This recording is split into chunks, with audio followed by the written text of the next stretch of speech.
وَلَقَدْ آتَيْنَا دَاوُودَ وَسُلَيْمَانَ عِلْمًا وَقَالَ الْحَمْدُ لِلَّهِ الَّذِي فَضَّلَنَا عَلَى كَثِيرٍ مِّنْ عِبَادِهِ الْمُؤْمِنِينَ صدق الله مولانا العظيم وصدق رسوله النبي الكريم الرؤوف الرحيم اللهم نور قلوبنا بالقرآن وزين أخلاقنا بالقرآن وأدخلنا الجنة بالقرآن ونجنا من النار بالقرآن. قال الله تعالى وتبارك في شان حبيبه مخبرا وآمرا إن الله وملائكته يصلون على النبي يا أيها الذين آمنوا صلوا عليه وسلموا تسليما. الصلاة والسلام عليك يا رسول الله وعلى آلك وأصحابك يا محبوب رب العالمین. الصلاة والسلام علیک یا نبی الرحمہ وعلى آلک واصحابک یا راحت العاشقین. حمد و تعریف و توصیف اللہ جل مجدہ الکریم کی ذات بابرکات کے لیے، رسول رحمت شفیع معظم نبی محتشم صدر بزم کائنات مالک شش جہاد تابش غار حرا احمد مجتبی حضرت محمد مصطفیٰ صلی اللہ علیہ وآلہ وسلم کے حضور ناز میں اپنی عقیدتوں، ارادتوں اور محبتوں کا خراج پیش کرنے کے بعد واجب الاحترام ذوی الاحتشام معزز و مکرم سامعین، خواتین و حضرات، السلام علیکم ورحمۃ اللہ وبرکاتہ. آج کل ہمارے وہاں سورہ النمل پر روزانہ کی بنیاد پہ نماز فجر کے بعد اور نماز عصر کے بعد درس قرآن چل رہا ہے. تو اس میں خاص طور پہ ابتدائی 3 رکوعوں میں انبیاء علیہ السلام کا ذکر ہے.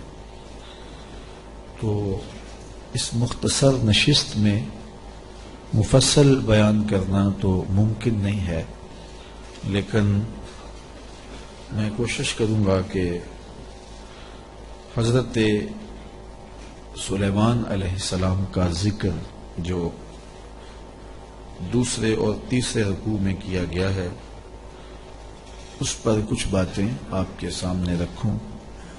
مضمون تھوڑا سا خدشہ ہے طویل نہ ہو جائے، لیکن میں اس کے باوجود سمیٹ کے اس کو اپنے وقت میں ہی مکمل کرنے کی کوشش کروں گا، اور اگر تھوڑی سی تاخیر بھی ہو گئی تو آپ اس کے لیے ذہنی طور پہ آمادہ رہنا.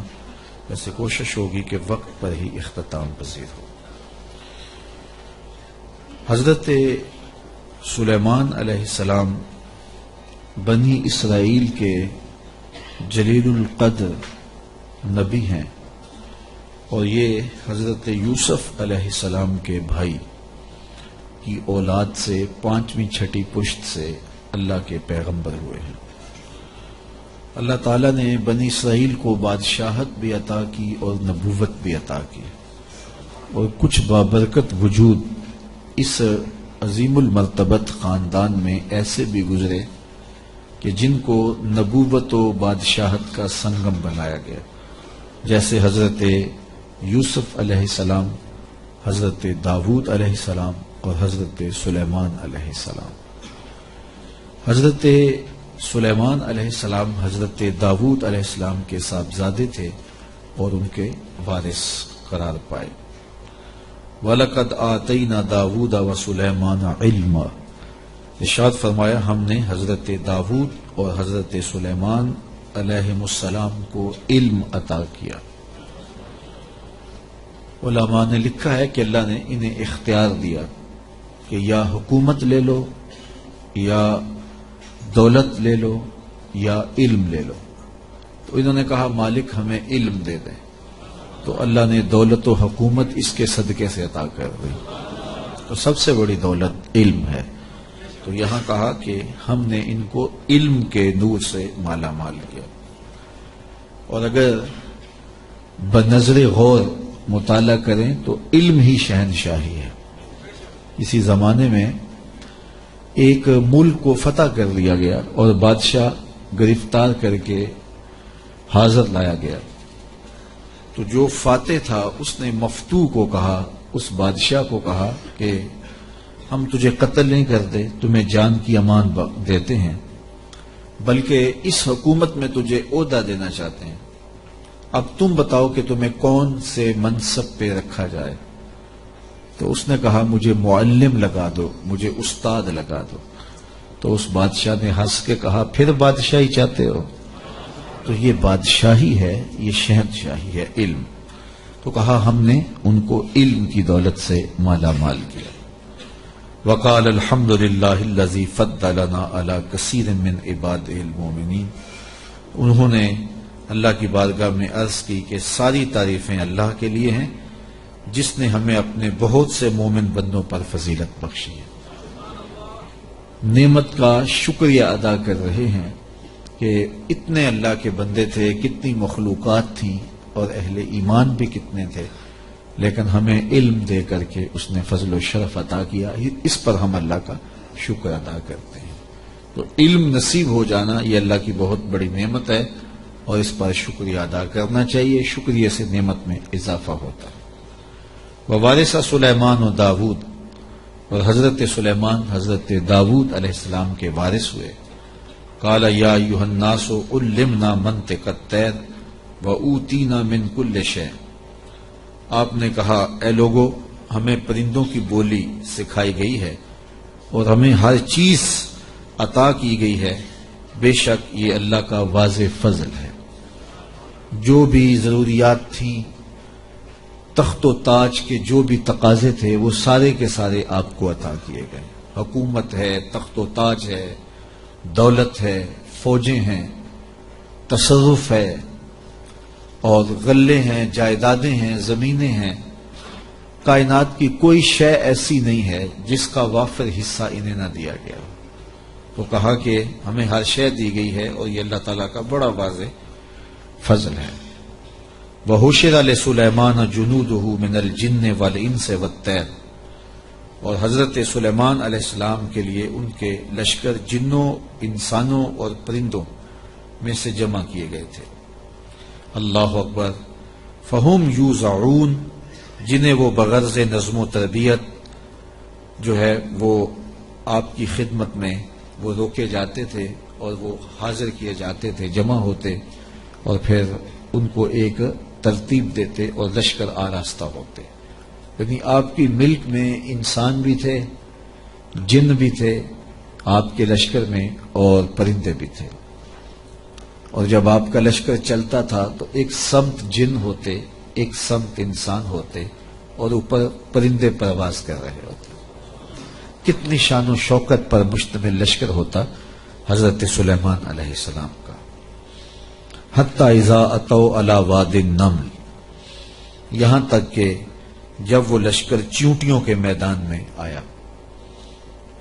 اور وہاں چیونٹیاں جمع تھیں، حضرت سلیمان اپنے پورے لشکر کے ساتھ، پوری شان و شوکت کے ساتھ جب وادی نمل میں داخل ہونے لگے، قالت نملۃ یا ایھا النمل ادخلوا مساکنکم. تو ایک چیونٹی نے کہا کہ اے چیونٹیوں، اپنی رہائش گاہوں میں داخل ہو جاؤ. لا یحطمنکم سلیمان وجنودہ وہم لا یشعرون. حضرت سلیمان علیہ السلام اور ان کے لشکر تمہیں کچل نہ دیں اس حال میں کہ انہیں خبر بھی نہ ہو.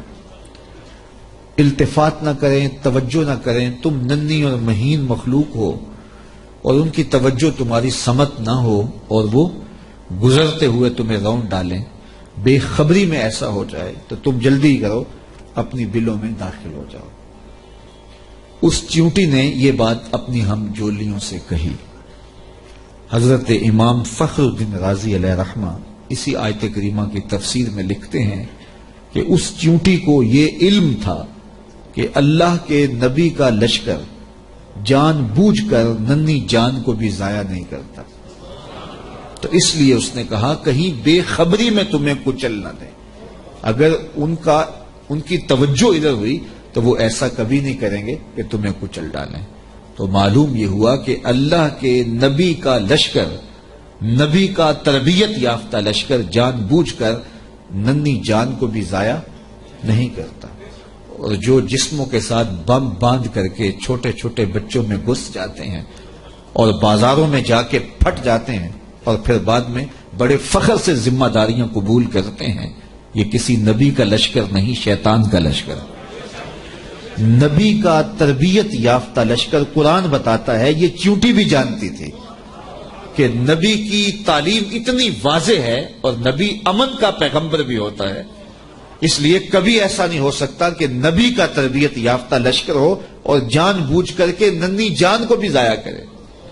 رسول کریم صلی اللہ علیہ وآلہ وسلم جب کوئی لشکر روانہ کرتے تو اسے حکم دیتے کہ بوڑھوں کو قتل نہیں کرو گے، بچوں کو قتل نہیں کرو گے، عورتوں کو قتل نہیں کرو گے، ان کے مذہبی رہنماؤں کو، پادریوں کو قتل نہیں کرو گے، ان کے عبادت خانے نہیں توڑو گے، فصلیں نہیں اجاڑو گے۔ یہ کافر جو تھے، ان کافروں کے بچوں کو بھی قتل کرنے سے روک دیا گیا، کافروں کے بوڑھوں کو قتل کرنے سے بھی روک دیا گیا، اور جو کفار ہیں ان کی خواتین کے قتل سے بھی منع کر دیا گیا، اور جو مسلمانوں کی نسلیں کاٹ کے رکھ دے اور اس پہ ذمہ داریاں قبول کریں، کوئی بدبخت ہوگا جو ان کی حمایت کرے گا اور ان کو اسلام کا نمائندہ قرار دے گا۔ وہ دشمن اسلام ہو سکتے ہیں، اسلام کے نمائندے نہیں ہو سکتے۔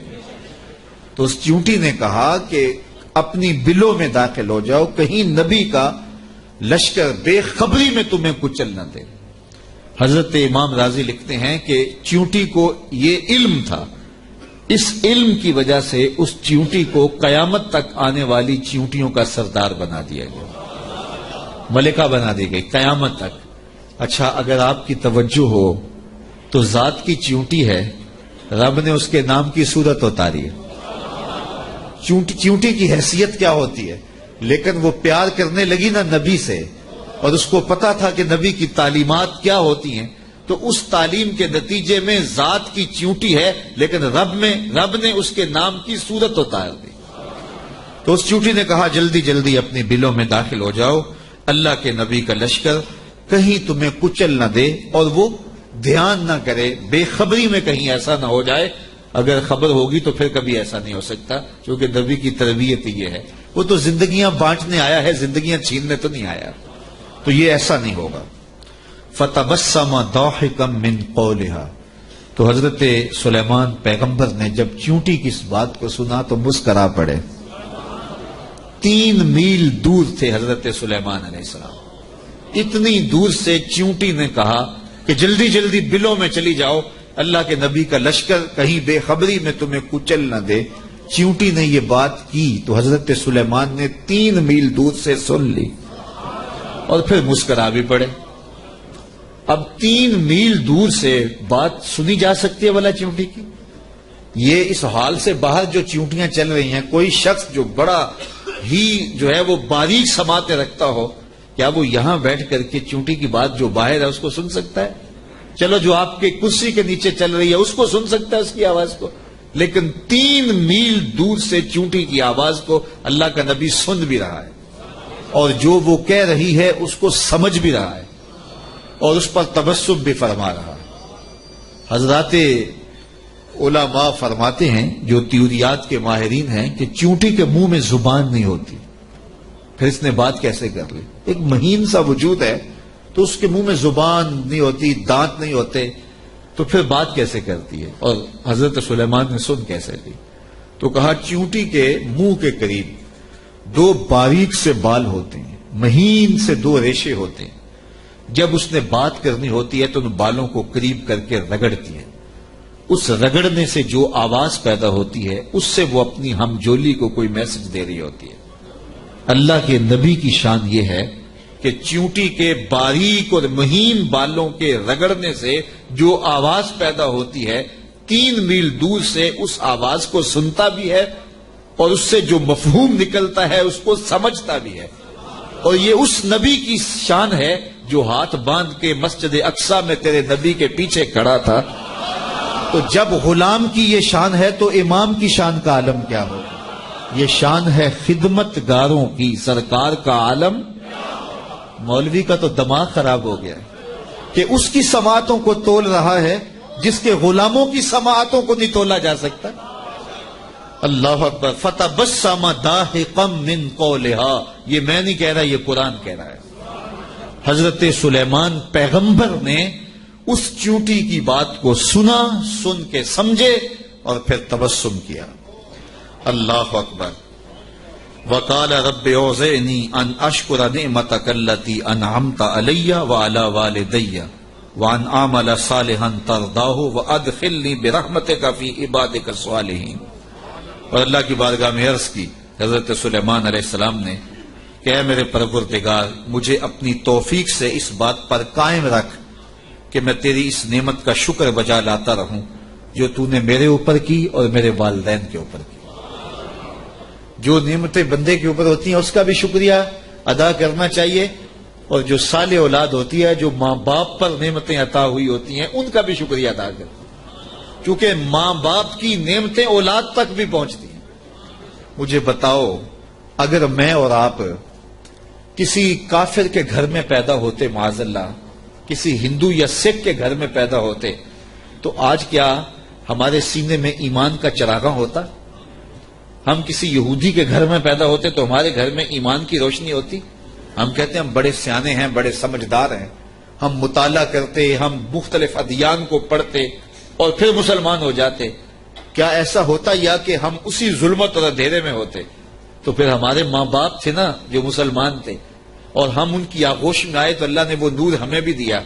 تو ہمیں اپنے اوپر ہونے والے اس کرم کا احسان کرنا، احسان جو ہے وہ اللہ کے حضور، اس کا شکر ادا کرنا چاہیے، اور ساتھ یہ بھی شکر ادا کرنا چاہیے کہ مالک تیرا کرم ہے کہ تو نے ہمارے ماں باپ کو دین دیا تھا، اور وہ نعمت ہمیں ان کی وساطت سے نصیب ہو گئی. علامہ اقبال کہا کرتے تھے، نام تو از پدر آموختم. حضور آپ کا نام میں نے اپنے باپ سے سیکھا تھا. وہ حضور کے عاشق تھے تو میں بھی حضور کا غلام بنا. ہمارے ماں باپ حضور کا نام لیتے تھے تو کیا کیفیتیں ہوتی تھی، آنکھوں میں آنسو آ جاتے تھے. تو آج چونکہ وہ حضور کے عاشق تھے، وہ حضور سے محبت کرنے والے تھے، وہ اولیاء کی چوکھٹوں پہ جانے والے تھے، تو آج اللہ نے یہ دولتیں ہمارے سینے میں بھی رکھی. تو جب اس نعمت کا شکریہ ادا کریں جو ہمارے وجود پر ہیں، تو ان نعمتوں کا شکریہ بھی ادا کریں جو ہمارے والدین پہ ہوئی ہیں. تو حضرت سلیمان نے یہ ہمیں شکر کرنے کا ایک عجیب طریقہ دیا، خوبصورت طریقہ دیا، اور عرض کی مالک میں ان نعمتوں کا شکر ادا کرتا ہوں جو تو نے میرے اوپر کی، اور ان نعمتوں کا بھی شکریہ میں ادا کرتا ہوں جو میرے ماں باپ پر کی. اللہ اکبر. اور مجھے یہ توفیق دے کہ میں ایسے نیک عمل کرتا رہوں جن سے تو راضی ہو. اللہ اکبر. اور مجھے اپنی خاص رحمت سے اپنے نیک بندوں میں داخل فرما لے. حضرت سلیمان علیہ السلام ایک دن اپنے لشکر کا جائزہ لیتے ہوئے پرندوں کی جانب نکلے. کیسی شان و شوکت تھی، جنوں پر بھی حکومت، انسانوں پر بھی حکومت، پرندوں پر بھی حکومت. وَتَفَقَّدَ الطَّيْرَ. تو آپ نے پرندوں کا جائزہ لیا. فَقَالَ مَا لِيَ لَا أَرَى الْهُدْهُدْ. فرمایا میں ہدہد کو نہیں دیکھ رہا. اور پھر فرمایا ام کان من الغائبین. وہ واقعی غائب ہو گیا ہے. لَأُعَذِّبَنَّهُ عَذَابًا شَدِيدًا. میں اس کو سخت عذاب دوں گا. او لَأَذْبَحَنَّهُ. یا اس کو میں ذبح کر دوں گا. او لَيَأْتِيَنِّي بِسُلْطَانٍ مُبِينٍ. یا وہ میری جانب میرے پاس اپنے بے قصور ہونے کی کوئی واضح دلیل لائے. تین باتیں کی، یا تو سخت عذاب دوں گا، یا ذبح کر دوں گا، یا پھر اپنی صفائی میں کوئی مضبوط دلیل لائے. حضرت سلیمان علیہ السلام بیت اللہ کی حاضری کے بعد واپس آ رہے تھے، اور صنعاء کے مقام پہ جو یمن کا شہر ہے وہاں آپ نے پڑاؤ کیا، اور وہاں آپ نے جانوروں کا جائزہ لیا اور وہاں ہدہد کو نہ دیکھا. مفسرین فرماتے ہیں جب پانی کی ضرورت ہوتی تو ہدہد کو حاضر کیا جاتا، اور یہ ہدہد جو تھا وہ پھر بتاتا کہ کس جگہ پانی ہے. یہ جانوروں کے اندر انجینئر ہے. اللہ نے اس کو بڑی طاقت دی. حضرت ابو ہریرہ رضی اللہ تعالیٰ عنہ نے جب فرمایا نا کہ یہ بڑی قوتوں سے مالا مال کیا گیا ہے، اس کی نظر بڑی تیز ہوتی ہے، تو کسی نے حضرت ابو ہریرہ سے کہا کہ چھوٹے بچے جب دھاگا لگا کے، جال لگا کے جو ہے وہ پھاہی لگاتے ہیں تو یہ ہدہد پھنس جاتا ہے. جس کو زمین کی تہ میں پانی نظر آ جاتا ہے اس کو وہ جال نظر نہیں آتا. تو حضرت ابو ہریرہ بولے تقدیر کا جال نظر نہیں آتا. تو تقدیر کا جال بڑا ڈاڈا ہوتا ہے، وہ نظر نہیں آتا۔ یہ آپ نے ایک جانور دیکھا ہوگا کن کھجورا، اس کے 100 پاؤں ہوتے ہیں، 100 پاؤں، اور یہ جو سانپ ہوتا ہے اس کے کوئی پاؤں نہیں ہوتے، یہ اپنے جسم کو بل دے کے آگے بڑھتا ہے، اور کن کھجورا اس کے 100 پیر ہوتے ہیں، اور سانپ کی مرغوب غذا ہے کن کھجورا، اور جب اس کو یہ نظر آئے تو یہ دوڑتا ہے اور سانپ پیچھے دوڑ کے اس کو شکار کر لیتا ہے۔ تو کسی نے کن کھجورے سے پوچھا کہ تیرے 100 پیر ہیں اور سانپ کا ایک بھی نہیں ہے اور پھر بھی تو پکڑا جاتا ہے؟ اس نے کہا تقدیر کے آگے پاؤں نہیں چلتے۔ تو کہا کہ وہ دھاگا تقدیر کا ہے، وہ ہدہد کو نظر نہیں آتا اور وہ بچے اسے پکڑ لیتے ہیں۔ تو ہدہد حضرت سلیمان علیہ السلام کا درباری پرندہ تھا، اور حضرت سلیمان علیہ السلام اس سے محبت کرتے تھے، یہ بھی اللہ کے نبی سے پیار کرتا تھا، بلکہ صاحب روح البیان نے ہدہد کے عنوان سے بڑی باتیں لکھی ہیں، کچھ لطیفے بھی ذکر کیے ہیں۔ کہتے ہیں ایک دن یہ ہدہد چونکہ لاڈلا پرندہ تھا حضرت سلیمان کا، تو حضرت سلیمان علیہ السلام کو کہنے لگا کہ میں آپ کے لشکر کی دعوت کرنا چاہتا ہوں۔ آپ نے کہا اتنا بڑا لشکر ہے اور تو میرے لشکر کی دعوت کرے گا؟ کہا جناب دعوت قبول کیجیے۔ تو کہا ٹھیک ہے، آج دوپہر کو میں آپ کے لشکر کی دعوت کروں گا۔ جب دوپہر کا وقت آیا تو دریا کنارے لشکر نے پڑاؤ کیا ہوا تھا، تو ہدہد کبھی دائیں کبھی بائیں اڑانے بھر رہا ہے۔ تو کہا میاں وقت ہو گیا ہے، اب لاؤ نہ کھانا، تم نے آج ہماری دعوت کی ہے۔ کہا جی اسی کا انتظام کر رہا۔ تھوڑی دیر کے بعد اس نے فضا میں ایک چڑیا شکار کی اور اس کو فضا میں توڑ کر کے پانی میں پھینک دیا، اور لشکر کو آواز دی جس کے ہاتھ میں بوٹی آتی ہے بوٹی لے لے، باقی شوربہ پی لے۔ یہ بڑا لاڈلا پرندہ تھا حضرت سلیمان علیہ السلام کا، تو جب اس کو نہ دیکھا تو غصے میں آ گئے، اور میاں کوئی لاڈلا ہو اور نہ آئے تو پھر زیادہ غصہ چڑھتا نا۔ وہ کوئی نالائق شاگرد ہو تو کلاس سے غیر حاضر بھی ہو تو وہ اتنا غصہ نہیں آتا کہ چلو جان چھوٹی، لیکن کوئی ذہین ترین طالب علم ہو تو وہ نہ آئے تو طبیعت میں تلخی آ جاتی ہے۔ میں بھی ملک کے طول و عرض میں درس قرآن دینے جاتا ہوں، اور یہاں بھی اور باقی ملک کے حصوں میں بھی ایک باقاعدہ درس قرآن کلاس کی شکل بن گئی ہوئی ہے۔ تو کچھ لوگ ایسے ہوتے ہیں جو درس قرآن بڑے انہماک سے سنتے ہیں، توجہ سے سنتے ہیں، تو پھر کبھی وہ نہیں نہ آتے تو پھر ان پہ غصہ بھی بڑا آتا ہے کہ میاں تو کیوں نہیں آیا۔ حضرت حسن بصری تقریر کرنے کے لیے بیٹھتے تھے تو پردے کے پیچھے حضرت رابعہ بصریہ بیٹھتی تھی، تو پوچھ لیتے تھے رابعہ آئی ہیں کہ نہیں آئی، جب آئی ہیں تو پھر درس شروع کرتے۔ تو کوئی سمجھنے والا ہو، کوئی پیار والا ہو تو پھر بات کوئی اور ہوتی ہے۔ تو اس پرندے سے چونکہ بڑا پیار تھا، جب اس کو نہ دیکھا تو غصے میں آ گئے، کہا ما لیا لا اری الہدہد، میں ہدہد کو نہیں دیکھ رہا، کیا وہ واقعی غائب ہے؟ اچھا میں اس کو ذبح کر دوں گا یا سخت سزا دوں گا، یا پھر وہ مجھے اپنی بے گناہی کی کوئی دلیل پیش کرے۔ اب ہدہد کہاں چلا گیا؟ حضرات مفسرین لکھتے ہیں کہ وہ حضرت سلیمان علیہ السلام استراحت کرنے لگے تو وہ اڑ کے قریب ایک باغ میں چلا گیا، وہاں ایک اور اس کا ہم جنس ہدہد بیٹھا ہوا تھا۔ اس نے پوچھا کدھر سے آئے ہو؟ اس نے کہا کہ میں اپنے نبی کے ساتھ گیا تھا، اپنے شہنشاہ کے ساتھ گیا تھا، اور ان کی حکومت جنوں پر بھی ہے، انسانوں پر بھی ہے، پرندوں پر بھی ہے۔ تو اس نے کہا کہ میری جو بادشاہ ہے میرے ملک وہ عورت ہے، اور اس کا ایک تخت بہت بڑا، آؤ میں تمہیں دکھاؤں۔ تو وہ ہدہد کو ساتھ لے گیا، اور اتنے میں دیر ہو گئی۔ حضرت سلیمان غصے میں آ گئے، کہا کدھر ہے؟ لاؤ اسے حاضر کرو۔ آپ کا جو درباری شہباز تھا وہ اڑا فضا میں بلند ہوا تو ہدہد آتا دکھائی دیا، تو اس نے اس کے اوپر جھپٹ کے حملہ کرنا چاہا، تو ہدہد نے کہا تجھے واسطہ دیتا ہوں اس رب کا جس نے تجھے میرے پہ طاقت دی ہے، مجھے اپنا معاملہ حضرت سلیمان کے پاس جا کے پیش کر لینے دے۔ کہا انہوں نے کہا ہے کہ تجھے قتل کر دوں گا، ذبح کر دوں گا، یا تجھے سخت سزا دوں گا، اب تو بچ نہیں پائے گا۔ تو ہدہد نے کہا کہ انہوں نے کوئی استثناء بھی کیا تھا؟ کہا ہاں، انہوں نے کہا تھا یا کوئی مضبوط خبر لائے، اپنا معقول عذر پیش کرے۔ کہا پھر خیر ہے۔ اب ہدہد حضرت سلیمان کے پاس آیا، اور مفسرین کہتے ہیں اس نے اپنے پر جھکا لیے اور دم بھی جھکا لی، اور حضرت سلیمان کے سامنے عرض کی کہ اس رب سے ڈریے جس کے حضور آپ رب قیامت کے دن پیش ہوں گے۔ بس یہ بات کہنے کی دیر تھی کہ حضرت سلیمان کا غصہ ٹھنڈا ہو گیا۔ تو میں بتاؤ کدھر گئے تھے؟ تو ہدہد نے کیا جواب دیا، سنو قرآن کیا کہتا ہے، فَمَكَثَ غَيْرَ بَعِيدٍ، تو پس وہ تھوڑی ہی دیر ٹھہرا تھا کہ وہ حاضر ہو گیا، اور حاضر ہو کے اس نے کہا فقال، اس نے کہا، احطت بما لم تحط به وجئتک من سبع بنبأ یقین. اس نے کہا کہ حضور میں ایسی بات معلوم کر کے آیا ہوں جس پر شاید آپ مطلع نہ تھے، اور میں آپ کے پاس ملک سبا کی ایک یقینی خبر لایا ہوں. آپ نے اس چیز کا مشاہدہ نہیں کیا جس کا میں مشاہدہ کر کے آیا ہوں، تو میں ایک یقینی خبر آپ کو جو چشم دید ہے وہ بتانا چاہتا ہوں. حضرت سلیمان نے کہا بتاؤ. کہا انی وجدت امرأۃ تملکہم وأوتیت من کل شیء ولہا عرش عظیم. اس نے کہا میں ایک ایسی خاتون کو دیکھا ہے جو بادشاہت کے تخت پہ براجمان ہے.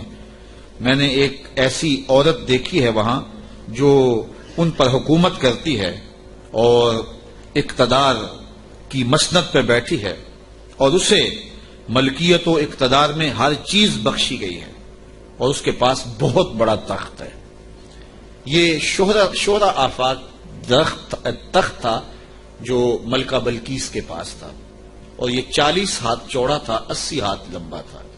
شرعی ہاتھ جب کہا جاتا ہے تو وہ کونی تک ہوتا ہے، تو گویا دوسرے لفظوں میں 1.5 فٹ کا ایک ہاتھ لگائیں تو یہ 60 ہاتھ چوڑا تھا، اور 120 ہاتھ جو ہے وہ لمبا تھا. سونے چاندی اور قیمتی دھاتوں کا بنا تھا، اور 7 منزلیں تھیں اس کی، اور قیمتی موتی اس کے اوپر لگے تھے. اور جب وہ اپنا دربار لگاتی تو اس تخت کے اوپر بیٹھتی، اور اس کے 12,000 سردار تھے قوم کے جن کے تحت فوجیں تھیں، اور ایک مضبوط نظم و نسق تھا. ہر شے، فوجیں، آلات حرب و ضرب، بہت کچھ دیا گیا تھا. تو اس بات کی کہانی سنائی، اور آگے فرمایا وجدتها وقومها يسجدون للشمس من دون اللہ. میں نے دیکھا ہے وہ اور اس کی قوم اللہ کے علاوہ سورج کو پوجتی ہے، اللہ کو چھوڑ کر سورج کی پرستش کرتی ہے. وَزَيَّنَ لَهُمُ الشَّيْطَانُ أَعْمَالَهُمْ، اور شیطان نے ان کے لیے ان کے اعمال مزین کر دیے ہیں. فَصَدَّهُمْ عَنِ السَّبِيلِ، اور شیطان نے ان کو راہ حق سے، راہ توحید سے روک دیا ہے. فَهُمْ لَا يَهْتَدُونَ، اور وہ ہدایت نہیں پا رہے. اللہ يَسْجُدُوا لِلَّهِ الَّذِي يُخْرِجُ الْخَبْءَ فِي السَّمَاوَاتِ وَالْأَرْضِ وَيَعْلَمُ مَا تُخْفُونَ وَمَا تُعْلِنُونَ. اللہ اکبر. اس لیے روکے گئے ہیں کہ وہ اللہ کے حضور سجدہ ریز نہ ہوں جو آسمانوں اور زمینوں میں پوشیدہ حقائق اور موجودات کو باہر نکالتا ہے، یعنی ظاہر کرتا ہے. اور وَيَعْلَمُ مَا تُخْفُونَ، اور جو تم ظاہر کرتے ہو، جو تم چھپاتے ہو، وَمَا تُعْلِنُونَ، اور جو تم ظاہر کرتے ہو اور جو تم چھپاتے ہو، وہ سب کو جانتا ہے، اس کی نظر میں کوئی پوشیدہ نہیں ہے. اللہ لا الہ الا هو رب العرش العظیم. اللہ کے سوا کوئی عبادت کے لائق نہیں، وہی عظیم تخت اقتدار کا مالک ہے. ملکہ بلقیس کا تخت کیا ہے؟ تخت تو میرے رب کا ہے، عرش تو اس کا ہے. تو اس نے یہ بات کہی. حضرت سلیمان نے ہدہد سے کہا کالا سننظر اصدقت ام کنت من الکاذبین. کہا کہ ہم ابھی دیکھتے ہیں کہ تو سچ کہہ رہا ہے یا جھوٹ بول رہا ہے. کالا سننظر اصدقت ام کنت من الکاذبین، تو سچا ہے یا جھوٹا ہے. اذهب بکتابی ھذا فالق الیہم ثم تولى عنہم فانظر ماذا یرجعون. آپ نے خط لکھا اور ہدہد کو دیا، کہا اس کو لے جاؤ اور یہ خط ان کی طرف ڈال دو، اور اس کے بعد ان کے پاس سے ہٹ جاؤ، پھر دیکھ کہ وہ کس بات کی طرف رجوع کرتے ہیں. اس خط کے اوپر حضرت سلیمان علیہ السلام نے تحریر کی، ہدہد کے سپرد کیا. 1 مہینے کی مسافت پر تھا یہ ملک سبا حضرت سلیمان علیہ السلام کے ملک شام سے. 1 مہینہ جاتے ہوئے لگتا تھا، 1 مہینہ آتے ہوئے لگتا تھا. کہا یہ خط لے جاؤ میرا اور ملک سبا میں جاؤ اور ملکہ بلقیس کو دے آؤ، اور پھر دیکھو کہ وہ کیا کہتے ہیں. ہدہد نے خط پکڑا، بادشاہ تخت پہ بیٹھی تھی، اس نے جا کے خط پھینک دیا. جب ملکہ نے خط پکڑا اور اس کو کھولا اور پڑھا، نبی کی جلالت تھی، کیونکہ صرف بادشاہ نہیں تھے، نبی بھی تھے، تو کہتے اس کا وجود کانپنے لگا. اور اس نے اپنی قوم کے سرداروں کو کہا کہ قالت یا ایھا الملأ انی القی الی کتاب کریم. اے میری قوم کے سرداروں، میری طرف ایک عزت والا خط ڈالا گیا ہے. علماء تفسیر نے لکھا ہے کہ یہ لفظ ہی اس کے لیے بہتری کی ضمانت بن گیا. کہ اس نے نبی کے خط کو عزت والا خط کہا. بعد میں جو ہوا اور پھر وہ متی ہوئی اور اللہ نے اس کے لیے بہتریوں کے دروازے کھولے، وہ اس کی اس تکریم کی وجہ سے. خسرو پرویز کی جانب میرے رسول کریم صلی اللہ علیہ وسلم نے خط بھیجا تھا تو اس نے ٹکڑے کر دیے تھے. تو آقا کریم علیہ السلام نے جب سنا تو فرمایا اللہ اس کی سلطنت کے ٹکڑے کرے گا، اور ایسے ہوا. تو پرویز نے حضور کا خط پھاڑا تھا تو ذلیل و رسوا ہو گیا، اور اس نے اللہ کے پیغمبر کے خط کو سینے سے لگایا اور کہا یہ عزت والا خط ہے جو میری جانب ڈالا گیا ہے. انہ من سلیمان، بے شک یہ حضرت سلیمان کی طرف سے ہے. وَإِنَّهُ بِسْمِ اللَّهِ الرَّحْمَٰنِ الرَّحِيمِ، اور بے شک اس میں یہ لکھا ہے کہ اللہ کے نام سے شروع جو رحمان اور رحیم ہے. تو یہ خط سلیمان علیہ السلام کی جانب سے لکھا گیا تھا، اور وہاں اس زمانے میں خط لکھنے والا اپنا نام پہلے لکھتا تھا پھر مضمون خط کا لکھتا تھا. تو آپ نے پہلے کہا انہو من سلیمان وانہو بسم اللہ الرحمن الرحیم اللہ تعالی علیہ واتونی مسلمین. 2 لفظ لکھے. آپ نے کہا خط کا مضمون یہ تھا تم مجھ پر سربلندی نہ چاہو، مجھ سے بڑا بننے کی کوشش نہ کرنا، سربلندی نہ چاہو، اور فرما بردار ہو کے میرے پاس حاضر ہو جاؤ. بس 2 لفظ تھے، حضرت سلیمان کی مہر تھی، اور یہ خط ہدہد نے جا کے ملکہ بلقیس کو دیا. اس کا وجود کانپنے لگا. پھر وہ سنبھلی اور اپنے سرداروں سے کہنے لگی قالت یا ایھا الملؤ افتونی فی امری ما کنت قاطعۃ امرا حتی تشہدون. اے میرے درباریوں، تم مجھے بتاؤ اس معاملے میں کیا تمہارا مشورہ ہے، چونکہ میں کسی بھی معاملے میں قطعی فیصلہ کرنے سے قبل تمہیں حاضر کرتی ہوں اور تم سے مشورہ لیتی ہوں. مشورے کے بغیر میں نے آج تک کبھی قدم نہیں اٹھایا، اور یہ میرا معمول ہے. اب یہ خط آیا ہے، اس کا یہ مضمون ہے جو میں تمہیں سنایا ہے. اب تم بتاؤ کہ اب کیا کیا جائے. اب 12,000 سردار تھے اور ان کے ماتحت فوجیں تھیں. قالو بولے نحن اولو قوت و اولو باس شدید. کہنے لگے کہ ہم طاقتور ہیں، سخت جنگجو ہیں، اور ہم لڑنے کے لیے تیار ہیں. قوم کا مورال بلند ہے، فوجیں پوری طاقت میں ہیں، آلات حرب و ضرب بھی ہیں، کوئی کمزوری نہیں ہے. آپ اگر حکم دیں تو ہم حاضر ہیں. والامر الیک فانظری ماذا تامرین، لیکن معاملہ آپ کے ہاتھ میں ہی ہے، حکم آپ کا ہی چلے گا، لیکن ہماری جانب سے کوئی کمزوری نہیں. ہم بالکل تیار ہیں، مستعد ہیں، فعال ہیں، فوجیں تیار ہیں، مورال بلند ہے، لڑنے کے لیے آمادہ ہیں. تو اب آپ کا حکم ہے، کیا آپ حکم دیتی ہیں؟ قالت ان الملوک اذا دخلوا قرية افسدوها وجعلوا اعزة اهلها اذلة. ملکہ نے کہا کہ بے شک جب بادشاہ کسی بستی میں داخل ہوتے ہیں تو اسے برباد کر دیتے ہیں اور وہاں کے باعزت لوگوں کو ذلیل و رسوا کر ڈالتے ہیں، اور یہ لوگ یعنی بادشاہ اسی طرح کریں گے. تو اگر تم مجھے موقع دو، اور میرا مشورہ یہ ہے کہ میں وَإِنِّي مُرْسِلَةٌ إِلَيْهِمْ بِهَدِيَّةٍ، میں پہلے ان کی طرف کوئی ہدیہ بھیجتی ہوں. ہم لڑائی کا طبل نہ بجائیں، ہم پہلے ان کی طرف ہدیہ بھیجیں، پہلے دیکھیں. فَنَاظِرَةٌ بِمَا يَرْجُو الْمُرْسَلُونَ، پھر ہم دیکھتے ہیں کہ جو ہمارے قاصد گئے ہیں وہ کیا پیغام لاتے ہیں.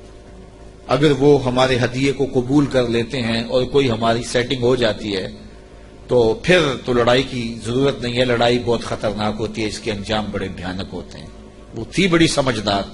فوجوں نے کہا ٹھیک ہے، جرنیلوں نے کہا لڑیں گے، اور سرداروں نے کہا قوم کا مورال بلند ہے، اور جو ہے وہ افسروں نے کہا کہ ہماری فوج بڑی ٹریننگ یافتہ ہے، ہمارے پاس آلات حرب و ضرب موجود ہیں، لڑیں گے. لیکن اس نے کہا صبر کرو، پہلے میں کوئی تحفہ دے کے قاصد بھیجتی ہوں. وہ قاصدوں کو کیا جواب دیتے ہیں؟ لڑائی تو آخری حل ہے، پھر ہم دیکھیں گے. فلما جاء سلیمان، جب قاصد حضرت سلیمان کے پاس آیا، کہتے ہیں وہ تحفہ کیا تھا؟ مفسرین نے لکھا ہے کہ وہ سونے کی اینٹ تھی، اور اس کو قیمتی کپڑے میں دیباج میں لپیٹ کر کے باقاعدہ اس کے لیے جو ہے وہ ایک چیز بنائی گئی، اور غلافوں میں لپیٹ کر کے وہ خادم حضرت سلیمان کے پاس قاصد لے کر حاضر ہوا کہ ان کو اینٹ پیش کریں. چونکہ سونے اور چاندی سے بادشاہ لوگ بڑے خوش ہوتے ہیں. حضرت سلیمان کو جب پتا چلا کہ ان کے قاصد آ رہے ہیں اور اللہ کے نبی نے نور نبوت سے دیکھا بھی وہ کیا لا رہے ہیں، تو جنوں کو کہا حاضر ہو جاؤ، حاضر ہو گئے، کہا 1000 سونے کی اینٹیں میرے تخت کے آگے فرش پر بچھا دو۔ تو جب اینٹیں بچھی ہوئی انہوں نے دیکھی تو وہ جو تحفہ لے کے آئے تھے سنبھال کے ایک اینٹ، انہوں نے دیکھا کہ وہ اینٹیں تو قدموں میں پڑی ہوئی، تو اب وہ تحفہ دیتے ہوئے شرم محسوس کرنے لگے، کیا دے، الٹے بانس بریلی کو، یہاں تو اینٹیں قدموں میں پڑی ہوئی ہیں۔ علاؤ الدین خلجی ساری زندگی تڑپتا رہا کہ حضرت خواجہ نظام الدین اولیاء کی بارگاہ میں حاضری دوں۔ آپ مانتے نہیں تھے، آپ کا مزاج ایسا تھا کہ شاہوں سے گریزاں تھے، تو اس نے بڑا زور کیا۔ خیر جب اس نے یہ ارادہ کر لیا کہ میں حاضر ہونا ہے تو آپ نے علاؤ الدین کو لکھا کہ فقیر کی خانقاہ کے 2 دروازے ہیں، اگر تو ایک سے آیا تو میں دوسرے سے باہر نکل جاؤں گا، اور اگر تو نے زیادہ تنگ کیا تو تیرا شہر چھوڑ جاؤں گا۔ خیر بادشاہ نے ایک دن جو ہے وہ بغیر بتائے خانقاہ میں حاضری دی۔ شیخ کو پتا چلا تو انہوں نے دروازے پر پہرے دار کھڑے کر دیے کہ بادشاہ کو اندر نہیں آنے دینا۔ بادشاہ نے ان کے تیور پڑے فقیروں کے، تو یہ جو پیروں کے مرید ہوتے تو دیوانے ہیں، کہا کہ یہ تو مر جائیں گے لیکن شیخ کے دروازے سے اندر نہیں جانے دیں گے۔ تو بادشاہ کو شرارت سوجی تو اس نے کاغذ کے ٹکڑے پہ لکھا کہ یہ کیا ہوا کہ بادشاہوں کے دروازوں پہ بھی بواب چوکیدار اور فقیروں کے دروازے پہ بھی بواب۔ تو اندر سے شیخ نے اسی کاغذ کے ٹکڑے پہ بیک پہ اس کی پشت پہ لکھ کے بھیجا، فرق یہ ہے کہ بادشاہوں کے درباروں پر جو بواب ہوتے ہیں وہ فقیروں کو روکنے کے لیے ہوتے ہیں، اور جو فقیروں کی چوکھٹ پہ بواب ہوتے ہیں وہ امیروں کو روکنے کے لیے ہوتے ہیں۔ بادشاہ کہنے لگا کہ مجھے حضرت کی خانقاہ تو دیکھنے کی اجازت ہوگی۔ خدام نے کہا کوئی حرج نہیں ہے۔ تو وہ خانقاہ لنگر خانہ دیکھنے لگا، بہت بڑی خانقاہ تھی۔ تو جب وہ استبل میں گیا تو کیا دیکھا کہ جو گھوڑے ہیں ان کی جو میخیں ہیں، قلعے ہیں، وہ چاندی کے ہیں، اور جو ان کے پاؤں میں زنجیریں پڑی ہوئی ہیں جن سے وہ بندھے ہوئے ہیں وہ زنجیریں سونے کی ہیں۔ تو بادشاہ بڑا حیرت زدہ ہوا، تو اس نے پھر کاغذ کے ٹکڑے پہ لکھا کہ یہ کیا ہوا کہ بادشاہوں کے پاس بھی سونا اور چاندی اور فقیروں کے پاس بھی سونا اور چاندی، فرق کیا ہوا؟ تو شیخ نے جواب میں لکھ کے بھیجا، فرق یہ ہے بادشاہ خزانوں میں سنبھال کے رکھتے ہیں، فقیر گھوڑوں کے قدموں میں ڈال کے رکھتے ہیں۔ تو حضرت سلیمان علیہ السلام نے 1000 اینٹ بچھوا دی۔ آپ جانتے ہیں جب بہار چین آیا نا حضرت عمر کے زمانے میں، جب ایران فتح ہوا تو سب سے دنیا کے اس وقت نامور اشیاء میں سے بہار چین ایک بہت بڑا قالین تھا، جس کو بہار چین پہ بٹھا دیا جاتا وہ ناز کرتا ہے کہ میں بہار چین پہ بیٹھا۔ آج وہ کسی کو وہ سرخ قالین پہ جو ہے وہ لے کے جاتے ہیں تو کہتے ہیں میرے لیے سرخ قالین بچھائے گئے، امریکہ میں یا جو ہے وہ میرے لیے جو ہے وہ برطانیہ میں یہ اعزاز دیا گیا ہے کہ مجھے سرخ قالینوں پہ میرا استقبال کیا گیا، سرخ قالین بچھائے گئے۔ بہار چین یہ ایک ایسا قالین تھا کہ جس پہ بیٹھ جانا اور جس پہ چلے جانا یہ بڑے دنیا کے لوگ جو ہے وہ فخر سمجھتے تھے۔ جب حضرت فاروق اعظم کا زمانہ آیا تو یہ علاقہ فتح ہوا تو یہ اونٹوں پہ لاد کر کے یہ بہار چین مدینے بھیجا گیا۔ تو حضرت عمر کے پاس جب بہار چین آیا تو کہا کہ اب اس کو کہاں رکھے؟ تو کسی نے کہا جی مسجد نبوی میں بچھائیں۔ کہا یہ مسجد نبوی میں بچھے؟ وہاں کی جو چٹائیاں ہیں اس قالین سے افضل ہیں، وہاں اس کو یہاں نہیں بچھائیں گے۔ تو کہاں رکھے؟ حضرت عمر نے حکم دیا کہ مسجد نبوی کے باہر جہاں لوگ جوتے اتارتے ہیں وہاں رکھا جائے، اور وہ بہار چین جس پہ لوگ بیٹھنا اعزاز سمجھتے لوگ وہاں جوتے پوچھ کے گزرتے تھے۔ تو فقیروں کی نظر میں کیا چیز ہوتی ہے ان چیزوں کی؟ تو 1000 اینٹ جب بچھی ہوئی دیکھی تو وہ کیا تحفہ دیتے؟ حضرت سلیمان علیہ السلام نے کہا کالا اتو مدوننی بمال، تم مجھے مال سے میری مدد کرتے ہو؟ تم کیا سمجھتے ہو؟ تم میرے پاس جو ہے وہ مال و دولت سے میری مدد کرنا چاہتے ہو؟ فما آتانی اللہ خیر مما آتاکم، اللہ نے جو مجھے دیا ہے وہ اس سے بہتر دیا ہے جو تم کو دیا ہے، تمہارے سے بہتر مجھے نوازا ہے۔ بل انتم بہدیتکم تفرحون، بلکہ اپنے ہدیے پہ تم خوش ہو کہ یہ مال ہے، ہم مال کے ہدیے کو قبول نہیں کرتے۔ ایک طرف سورج کو پوجا جا رہا ہے، رب کے ساتھ شریک ٹھہرایا جا رہا ہے، اور میں ایک اینٹ لے کے راضی ہو جاؤں سونے کی، اور تم اللہ کی مخالفت کرتے رہو۔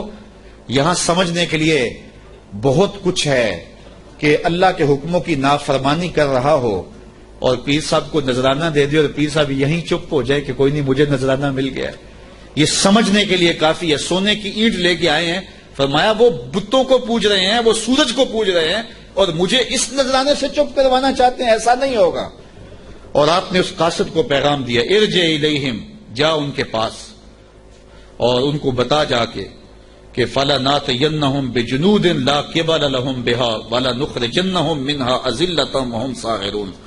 ان کو جا کے بتا کہ ہم ایسا لشکر لے کے آ رہے ہیں جس کا تم مقابلہ نہیں کر پاؤ گے، اور تمہیں ذلیل کر کے رسوا کر کے شہروں سے نکالیں گے، تیار ہو جاؤ۔ حضرت سلیمان نے اس قاصد کو پیغام بھیجا۔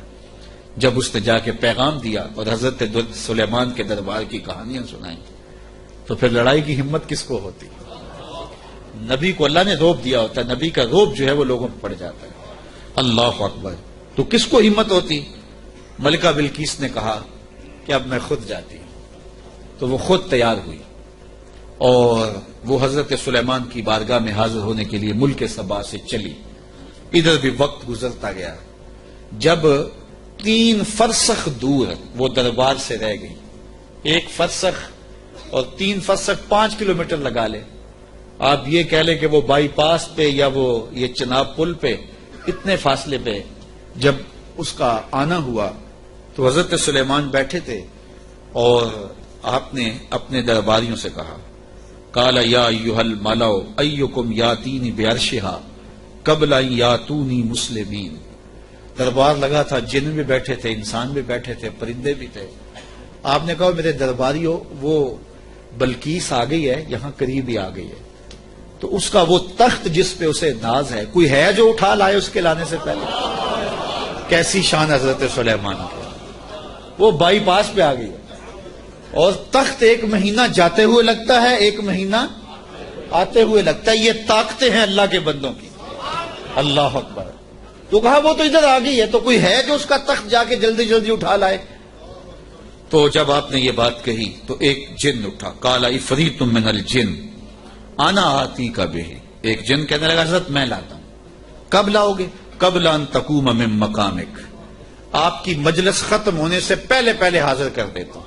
اور مجلس ختم ہوتی تھی زوال کے وقت، دوپہر کے وقت، صبح شروع ہوتی اور دوپہر کو ختم ہو جاتی، تو کچہری لگی تھی، کہا کچہری ختم ہونے سے پہلے پہلے میں لے آتا ہوں۔ وَإِنِّي عَلَيْهِ لَقَوِيٌّ أَمِينٌ، طاقتور بھی ہوں، لے بھی آؤں گا، اور امین بھی ہوں، کوئی ایک موتی بھی ضائع نہیں ہوگا، تو تخت میں لے کے آتا ہوں۔ اور 1 مہینہ میں نے عرض کیا جاتے ہوئے لگتا ہے، 1 مہینہ کئی ہاتھ موٹا تھا، 7 منزلیں تھی، 40 ہاتھ چوڑا تھا، 80 ہاتھ لمبا تھا، سونے اور چاندی اور قیمتی جواہر سے مرصع تھا، اور 7 کوٹریوں میں مکفل تھا، تالے لگے تھے، پہرے دار کھڑے تھے، جیب میں ڈال کے بھی لانا ہو پھر بھی 2 مہینے چاہیے۔ اور اس تخت کو لانے کا کہا دوپہر تک لے آتا ہوں۔ بڑی بات تھی نا، حضرت سلیمان خوش ہو جاتے کہ بڑی بات ہے، تو میں نہیں، مجھے اس سے بھی پہلے چاہیے، مجھے اس سے بھی پہلے چاہیے۔ کیا شان ہے، کیا شان ہے! کہا مجھے اس سے بھی پہلے چاہیے۔ قال الذی عندہ،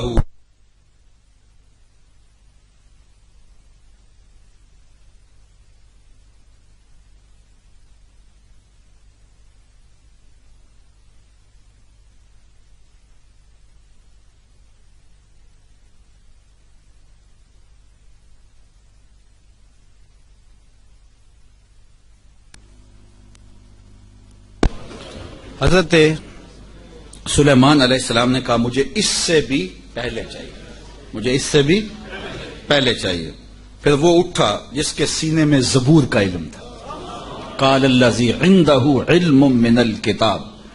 پھر وہ شخص کھڑا ہوا جس کے سینے میں علم زبور تھا، وہ آپ کا خالہ زاد بھی تھا، آپ کا صحابی بھی تھا، عاصب بن برخیہ نام علماء تفسیر نے بتایا ہے، اور اسے اسم اعظم آتا تھا۔ وہ کھڑا ہو گیا، اس نے کہا انا آتی کا بہی، حضرت میں لے آتا ہوں۔ کہا کب لاؤ گے؟ وہ تو دوپہر تک کا وقت دے رہا ہے، تم کب لاؤ گے؟ تو سنو اس نے کیا کہا، بولا قبل ان یرتد الیک طرفک، حضور آپ آنکھ بعد میں جھپکیں گے، تخت پہلے پڑا ہوگا۔ آپ آنکھ بعد میں جھپکیں گے، تخت پہلے پڑا ہوگا۔ اللہ اکبر۔ فلما رآہ مستقرا عندہ قال ھذا من فضل ربی۔ حضرت سلیمان نے بھی آنکھ جھپکی نہیں تھی، تخت سامنے پڑا ہوا۔ تو حضرت سلیمان بے ساختہ پکار اٹھے، یہ میرے رب کا فضل ہے جس نے میرے امتی کو یہ طاقت دی۔ یار بنی اسرائیل کے نبی کے امتی کی یہ شان، تو بنی اسرائیل کے یہ نبی مقتدی بن کے جس کے امام کے پیچھے کھڑے تھے مسجد اقصی میں، اس امام کی شان کا عالم کیا ہو؟ یہ شان ہے خدمت گاروں کی، سرکار کا عالم۔ کہا میں لاتا ہوں، اور اس کے آنے سے پہلے کہ حضرت آنکھ جھپکنے سے پہلے حاضر کر دو، اور حضرت سلیمان نے ابھی آنکھ جھپکی نہیں، تخت سامنے پڑا ہوا تھا۔ اللہ اکبر۔ لِیَبْلُوَنِی أَأَشْکُرُ أَمْ أَکْفُرُ، کہا کہ میرے رب نے مجھے آزمایا ہے، میرا رب مجھے پرکھتا ہے کہ میں اس کا شکر کرتا ہوں یا کفران کرتا ہوں یا انکار کرتا ہوں۔ اللہ اکبر۔ فرمایا وَمَنْ شَکَرَ فَإِنَّمَا يَشْکُرُ لِنَفْسِهِ، جو شکر کرتا ہے وہ اپنے لیے ہی شکر کرتا ہے، اللہ کا کیا فائدہ کرے گا؟ اپنا ہی فائدہ ہوگا۔ تو میں اس کا شکر کرتا ہوں جس نے میرے ایک امتی کو یہ طاقت عطا کی، یہ شان عطا کی۔ یار جب بنی اسرائیل کے ایک ولی کی یہ شان ہے تو اس امت کے اولیاء کی شان کا عالم کیا ہوگا؟ صرف ایک واقعہ، شہر بخارا میں، شہر کابل میں حضرت امام شاہ نقش بند بخاری علیہ رحمہ تشریف لائے تو لوگوں کا ہجوم ہو گیا۔